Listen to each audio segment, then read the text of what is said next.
Assalamualaikum warahmatullahi wabarakatuh. Ketemu lagi dengan saya Dian Dinsdianti. Hari ini kita akan mengulas tuntas riset terkait tsunami dan gempa yang akan melanda wilayah Jawa, pantai selatan.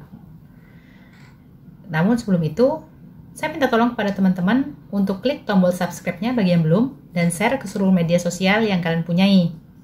Saya juga tunggu komentar-komentar positifnya untuk perkembangan dari channel saya ini. Dan bagi kalian yang sudah memencet tombol subscribe-nya, jangan lupa nyalakan notifikasi loncengnya agar kalian tidak ketinggalan video-video terbaru dari konten saya ini. Terima kasih.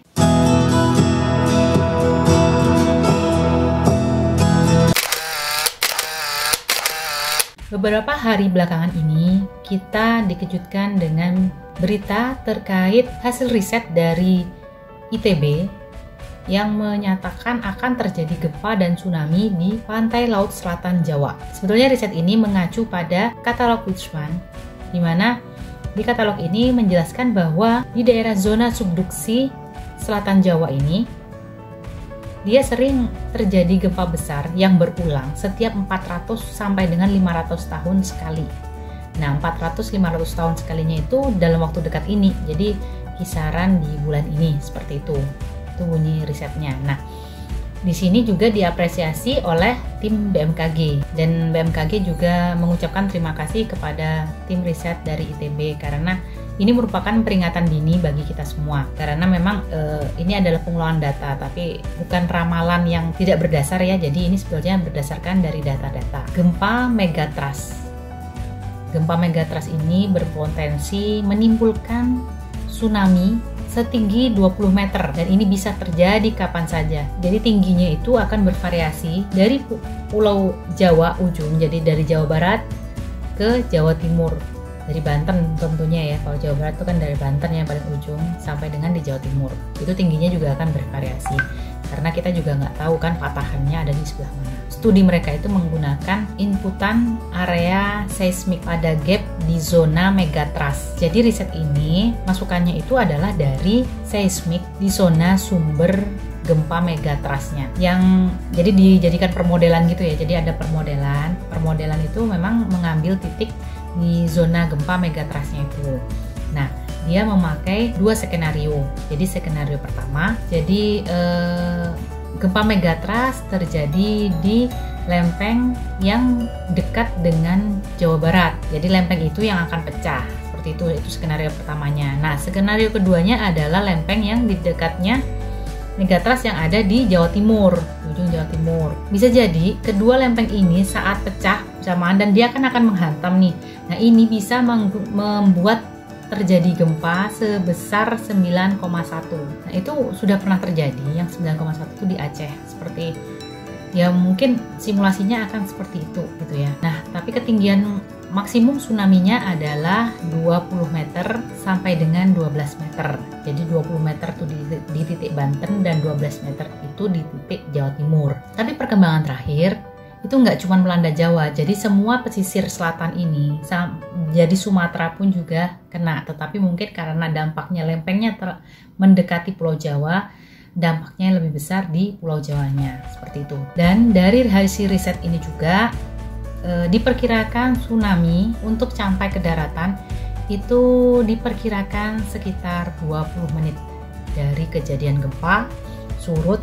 Kemudian ke daratannya itu adalah sekitar 20 menit. Itu risetnya. Jadi risetnya semua mengkaji semua. Jadi kemungkinannya gempanya itu seperti apa. Jadi dari titik awal, masukan pertama jika ada di Jawa Barat saja, kemudian jika ada di Jawa Timur, kemudian jika itu gempanya patahannya bersamaan dan bertumbukan seperti apa, dan sampai mereka juga menghitung kecepatan air dari surutnya, dari gempa awal surut sampai ke daratannya. Jadi mereka ini melakukan simulasi ini bukan untuk menakut-nakuti, tetapi sebagai langkah antisipasi juga kepada masyarakat. Jadi kalau seandainya terjadi gempa seperti ini, apa yang harus dilakukan dan apa rambu-rambu yang harus mereka pasang dan mereka lihat dan mereka mengerti, seperti itu. Intinya sebetulnya seperti itu riset ini buat saya, jadi bukan untuk menakut-nakuti. Jadi riset ini pun juga dibenarkan oleh pakar tsunami, Badan Pengkaji dan Penerapan Teknologi BPPT, Bapak Wijo Pongko, menyebutkan tentang hasil riset ini dan membenarkannya seperti itu. Jadi memang benar-benar dikaji oleh tim ITB ini.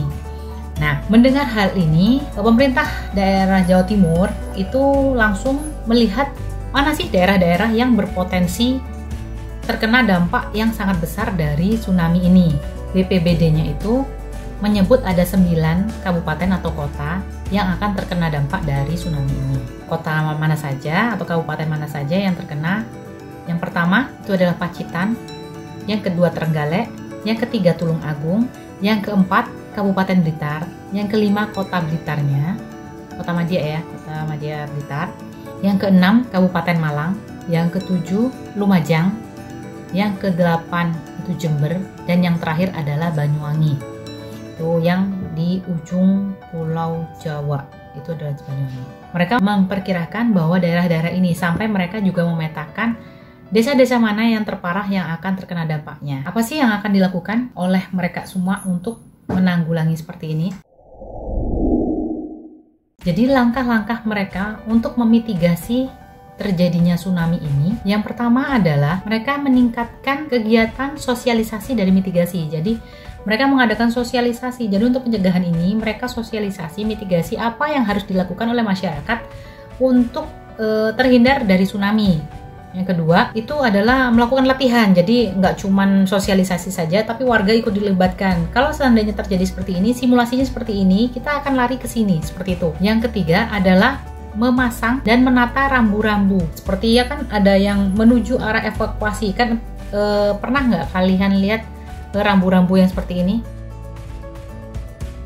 Di rambu-rambu ini menjelaskan bahwa dataran yang lebih tinggi adalah di arah sebelah sana. Seperti itu tuh ada. Saya sering melihat ini di Padang waktu itu. Yang keempat adalah menyiapkan tempat untuk evakuasi masyarakat. Yang kelima, membangun bangunan dan rumah yang tahan gempa. Yang keenam, menata tata ruang pantai berbasis resiko tsunami. Jadi memang pantainya tuh sudah disiapkan, ada pemecah ombaknya juga disiapkan. Jadi kalian pernah lihat pembangunan pemecah ombak nggak? Kadang kan kita lihat pantai itu kan memang ada kayak tembok gitu yang dipasang agak jauh dari pantai ya. Nah itu adalah bangunan pemecah ombak sebenarnya. Kemudian mengecek lagi performa dari alat indikator peringatan dini tsunami. Nah indikator peringatan dini tsunami inilah yang nanti akan menentukan keberhasilan dari evakuasi masyarakat. Karena gini, tadi kan di riset sudah dijelaskan nih bahwa dari gempa sampai air surut dan kembali ke daratan itu adalah sekitar 20 menit, begitu ya. Nah, peringatan dini ini diperkirakan adalah 3 menit sampai 5 menit setelah gempa itu. Jadi istilahnya paling lama itu memakan waktu 3 menit sampai 5 menit. Mungkin sirinenya tuh dari awal sudah muncul sampai 3 menit sampai 5 menit kemudian gitu ya. Nah, berarti masyarakat itu masih punya waktu evakuasi sekitar 15 sampai 17 menit. Saya rasa sangat cukup untuk mengevakuasi masyarakat dari dataran rendah ke dataran yang lebih tinggi gitu. Tetapi kan kita memang harus benar-benar mengecek nih, jangan sampai kejadian seperti yang sebelum-sebelumnya. Ternyata alat pendeteksi ini nggak berhasil. Makanya dengan riset yang dilakukan oleh ITB ini, masing-masing provinsi, masing-masing pemerintahan daerah akan mengecek semua performa sistem peringatan dini dari tsunami ini. Jadi ini sebetulnya bagus kalau menurut saya. Tapi memang kalau kita memandang dari sisi negatifnya, kita semakin ketakutan. Tapi sebetulnya nggak boleh panik, nggak boleh seperti apa. Saya dulu pernah tinggal di Padang waktu itu. Kalian tahu sendiri kan ya gempa-gempa yang terjadi di Padang. Saya awal penempatan PLN itu tahun 2007 itu ada gempa. Awal datang saya sudah disambut dengan gempa. Itu pun selalu besoknya Ramadan, sekarang itu sudah gempa. Kemudian 2009 itu gempa besar lagi di Padang dan itu benar-benar hancur banget. Tapi kebetulan di 2009 ini saya sedang cuti. Jadi saya nggak pas waktu gempa besar itu ada di Padangnya. Syukurnya seperti itu, cuman memang pasti itu sangat lekat sekali. Sedangkan saya yang gempa yang di tahun 2007 itu aja udah traumanya minta ampun. Dan itu sangat panik sekali. Kejadian itu benar-benar sangat panik sekali. Disarankan memang untuk evakuasi jangan menggunakan mobil, karena sekalinya mobil keluar semua itu pasti macet jalannya kan, dan otomatis itu akan menghambat evakuasi. Jadi kita mungkin malah terhambat di situ, kemudian keburu air datang menerjang, kita nggak bisa buka pintu lagi, sudah nggak bisa menyelamatkan diri. Memang kalau dalam keadaan seperti ini lebih disarankan menggunakan motor dan tidak panik. Waktu kejadian gempa itu, sebagian besar yang meninggal atau yang luka-luka itu bukan gara-gara gempanya malah yang di 2007 itu, tapi karena panik. Kepanikan inilah yang membuat mereka itu ngebut kenceng dan gak lihat kanan sama kiri, jadi semuanya akan ngebut, kecelakaan lah itu. Jadi banyak sekali memang terjadi kecelakaan waktu gempa di Padang 2007 itu. Jadi saran saya untuk teman-teman semua, terutama yang di daerah Jawa, kita harus tetap berdoa. Dan kebetulan keluarga saya juga di daerah yang nomor di 9 itu ya, 9 kabupaten dan kota yang berpotensi terkena dampak terbesar tsunami, yaitu di Jember. Kita sama-sama berdoa semoga ini hanya sekedar riset saja dan tidak terjadi. Kalaupun seandainya terjadi, semoga tidak ada korban jiwa, dan kita banyak-banyak berdoa untuk itu. Oke, mungkin demikian saja konten saya hari ini. Tetap berhati-hati, tetap waspada, patuhi semua rambu-rambu, dan benar-benar jangan panik. Itu aja pesan saya, jangan pernah panik. Demikian dulu, tetap semangat, tetap jaga kesehatan, dan assalamualaikum warahmatullahi wabarakatuh.